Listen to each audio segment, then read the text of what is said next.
Chennai Super Kings, five-time champions of the IPL, the most joint successful team in the history of the competition, and they're successful for a reason. They're successful for not just what they do on the field but off the field as well. And at the moment we're going to be focusing on the latter bit, which is off the field. What is it that they will be doing or can be doing in terms of strategizing for the IPL mega option? Rules, regulations now very clear. Everyone knows 6 retentions allowed, but I don't know, I have a feeling I'm going to struggle finding all 6 retentions for the Chennai Super Kings looking at the squad that they have right now. So that Gulati, my colleague joining me right now, just have a feeling he too might just struggle to find all 6 retentions if they are going to use that option as well. But we'll come to that in just a bit. 18, 14, 11, 14, 18. That's how much you will have to pay if you make all 5 international player retentions.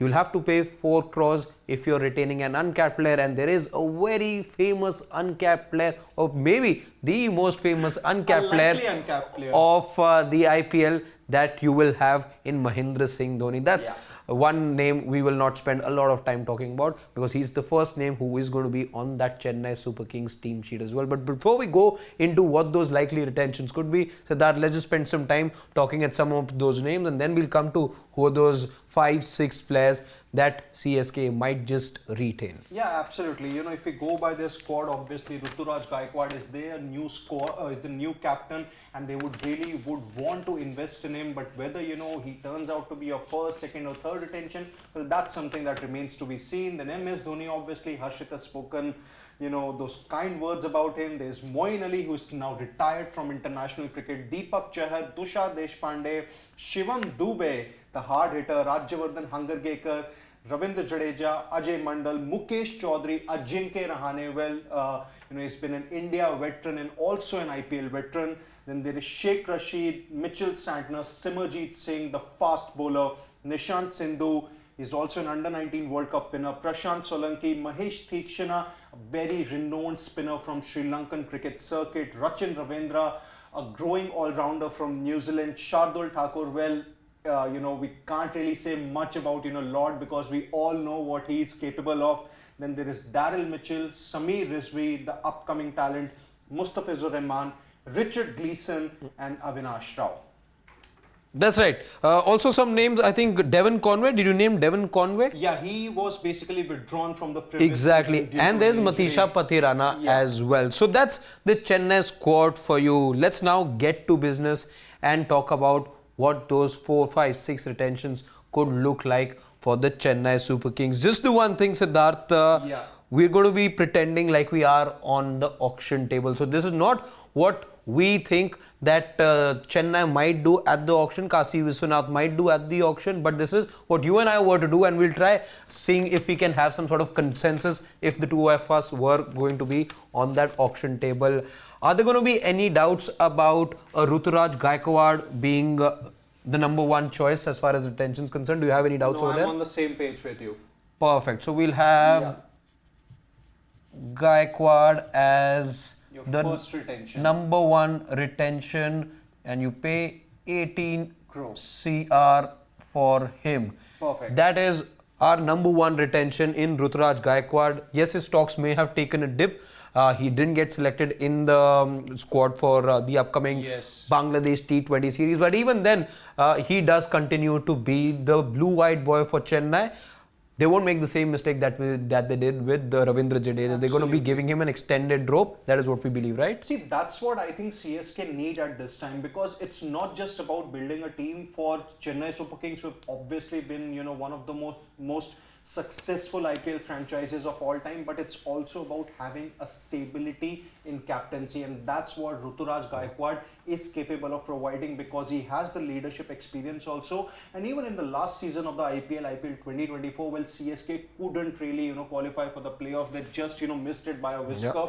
But then his captaincy was pretty much on the mark, and there is a need to give him enough time so as to make sure that he can settle into the role. And with that said, Gaikwad looks to be a suitable candidate.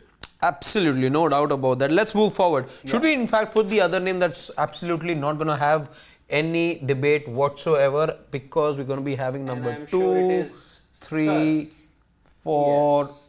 5 over here. Okay. Maybe we can have number 6 over here. Let's freeze number 6 first. Yeah. The only uncapped player, the most famous uncapped player as he's going to be, as I said earlier as well. Absolutely. And that's MSD. Yes, and you pay him INR 4 crore. Only 4 crores is what an MS Dhoni is going to cost you. They'll be very happy. Chennai Super Kings paying only 4 crores to him. Yeah, absolutely. Because, for Dhoni, it will not just be about, being a part of the team or doing the role that he's been doing from the past couple of seasons or ever since he retired from international cricket in 2020, just be very effective behind the stumps and come and bat at 7 or 8, hit those lusty blows. Because with Dhoni, I think going forward, maybe for the next couple of seasons, the goal would be to make sure that he gets that, game time, not maybe playing every game, but he gets a very useful game time and at the very same time acts as the unofficial mentor of this team. Absolutely, absolutely. So one former captain has made it. Does the other former captain also make it to the list? Absolutely. We'll have Ravindra Jadeja as the other retention. And you pay him INR 14 crore. 14 crores. Again, 14, 11, 18, it can just vary. So this is in no particular order. Again, this is an understanding between the players. This is an understanding between the player and the franchise as well. So no particular order. The one thing you can be certain of is MSD gets 4 crores. But this is what we know. There are things that happen otherwise as well. And it's all allowed as per the rules. So there's nothing illegal happening per se. It's what the IPL constitution allows. So 18 crores to Gaikwad, number 1 retention, number 2 retention, Ravindra Jadeja. We're both on the same page. Jadeja, regardless, may have taken retirement from international cricket, but still for IPL, for his franchise, does continue to be a vital cog. Absolutely. I think the same would be the case of, maybe the likes of a certain Rohit Sharma also, maybe Virat Kohli also when we talk about the other teams. But yeah, for Jadeja, he's proven his credentials as a T20 performer also, and no doubt that, he's also CSK's, one of the most biggest players that they have had, and they would want to persist with him. Number 3 on your mind over here. Okay, so I would basically have a Shivam Dube here. I'm with you over there. Shivam Dube, I marked Shivam Dube as well. Again, people may not be happy with his performance in the T20 World Cup. But let's not forget, he got there only because of what we saw from him over here. And now he's being looked at as an all-rounder as well, if you were to look at what's happening on the international stage. So I believe Shivam Dube is going to be there. So because we're on the same page, let's just have his name over here. And maybe he fetches. I in fact think he will be getting 11 crores only. The one thing I can be certain about when you talk about the order over here is that Shivam Dube will be your 3rd retention. Not number 4, number 5. 4, 5 again get 18, 14. Yes. I think he gets 11 crores. Yeah, exactly. Even I am on same page with this, because with Dube, obviously we saw that in the first half of the IPL 2024 also, well, his hitting ability was literally criticized, that he wasn't really able to get those big shots against the seam bowlers. But then we all know what he's capable of. There's a reason why, once he has come to CSK, he is a changed player. Didn't really, get to bowl in the last couple of seasons for them, but then, it's all about the fact that, how the kind of backing that he would get from the new captain, and I'm sure that a combination of Gaikwad and Dube would be key to CSK chances come IPL 2025. Right. We've only talked about Indian players. Do we want to go overseas now and see if we can retain an overseas player in these 2 slots that we're left with? Yeah, do you have an overseas player on your mind? See, I do. I do have a couple of overseas players in my mind, but then, you also have to see the kind of availability or the commitment that, the overseas players would be ready to give, and at the very same time, the injury part also, because they do have a certain Sri Lanka seamer who we all know can wreak havoc on any given day. But his fitness, we all know, is a major concern. And will he be, one of the retentions? Well, Matisha Patirana doesn't make my list, but what do you think? Doesn't make it to your list. That's a shocker. That's a big shocker. Yes, the injury bit maybe it is in fact right. He's still got age on his side. That's something I believe he can work on. But somebody like him who's actually won them matches and is a match winner going forward as well, I would like to believe Matisha Patirana has to be retained. You can't risk somebody called Baby Malinga be thrown into the auction, because it's going to be absolute bloodbath if you have somebody who can do what only a Jasprit Bumrah can do in the IPL throw into the auction. I think that'll be it'll be a big mistake if CSK are to do that. Are you willing to reconsider over there? See, as much Or what we can do is we can have a look at the other names that you have. Okay. But that's the one thing you can still do if you're not sure of having him. You can use the RTM chip. Yeah, and as far as the RTM chip is concerned, I would want to use it on Patirana. Because then, as much as you say that, it's going to be a bloodbath at the auction, but then, even the other IPL franchises also would know that Patirana, despite his talent, there is injury concern, going to be for him. So that's where, if you really have to pay maybe, an 18 crore or the remaining 14 crore amount to him, I think that's going to be a big risk. Well, would CSK be willing to do that?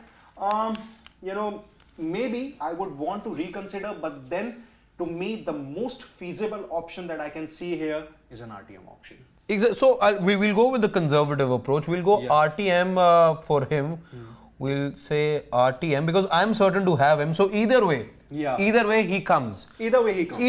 Yeah. No matter what how much money you spend, but he stays with the franchise. Now either this could be a move that really works for them. Maybe they're able to get him for a cheaper price, lesser than 18 crores maybe.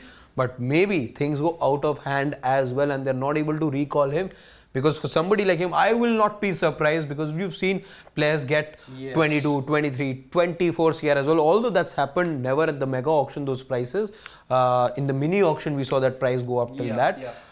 But this time around, you got more spending ability. Let's not forget about that as well. Yeah. So either way, he makes it to this side. Do you have a fifth name to suggest over here? Yes, I do have. And it is another Sri Lankan, Mahesh Theekshana. With Theekshana, so it's the other way around. I had Theekshana in my mind as well. Yes, he is well suited to the Chepauk surface.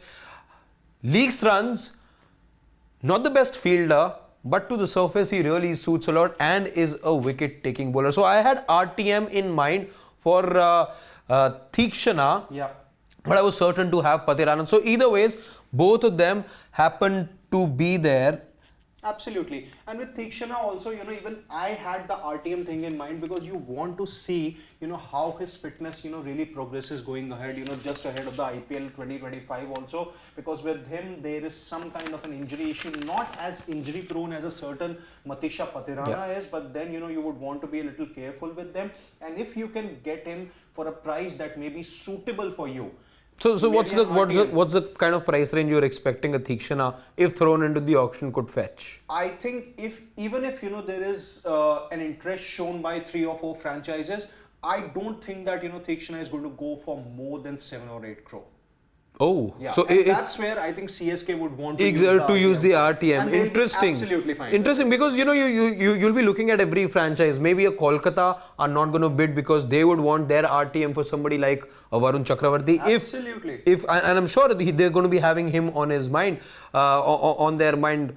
Delhi is sorted. Lucknow was sorted because everyone's got their premier spinner. Wherever he goes becomes the premier spinner. Yeah. So that is something that's going to be rather interesting to see. Yeah. So maybe not. Again, how things work out in the auction is something you never really know or can really predict at times. But let's tell you how much is it that CSK are spending if we go by these spending. So 18, 14, 32 CR over here. You add another 4 makes it 36. That's 47. 47 is what they are spending. However, this could increase to easily about, because I'm expecting a Patirana to get somewhere around 15 CR to be conservative. Yeah. That takes it to 62. Okay. Another 7 like you say. So maybe around 69, 70 crores of an outlay you see CSK making or will account for as they head into the auction. Absolutely. This is what we believe. Now, how much are they left with? So even if we are to take 70, let's say as 70, 72, so they're still left with another 50 crores. 48 to 50. And they need to fill another 12 players. That's what they'll have to look at. That's still a decent pool. 50 crores is still a decent pool. But again, 2 RTMs. Now, I'm not sure if many teams are looking at 2 RTMs. And this is where CSK, well, it could be a masterstroke. It could turn out to be something that ends up being a moment of shooting yourself in the foot, because a couple of crores here and there and your entire make of the squad can change. Yeah, absolutely. See, with the case of the players that CSK are all but likely to retain, I think they're probably going to follow the two philosophies here. One, it's going to be the case of loyalty with the likes of Gaikwad, Jadeja, Dube, and MS Dhoni. And in case of Patirana or Thikshana, in all likelihood, it's going to be a case of being street smart. So then, those were all our thoughts as far as what we think the franchise could be doing, what CSK could be doing at the auction table. Let us know if you agree, disagree with the two of us. We had a bit of a disagreement over there with regards to using the RTM chip, with regards to retaining one of the two players in Mathisha Patirana and Mahesh Thikshana. You can let us know your thoughts in the comment section. We are going to be doing similar analysis of the other teams as well. So stay tuned to our coverage as we build up to the mega auction. It's still about a good month and a half away, as we understand, but there's so much more to talk about. That's the beauty of the IPL. It keeps throwing different things at us, and here we are doing analysis like we've not done in the past. So stay tuned, more videos coming up like this one. Share it with your friends and family.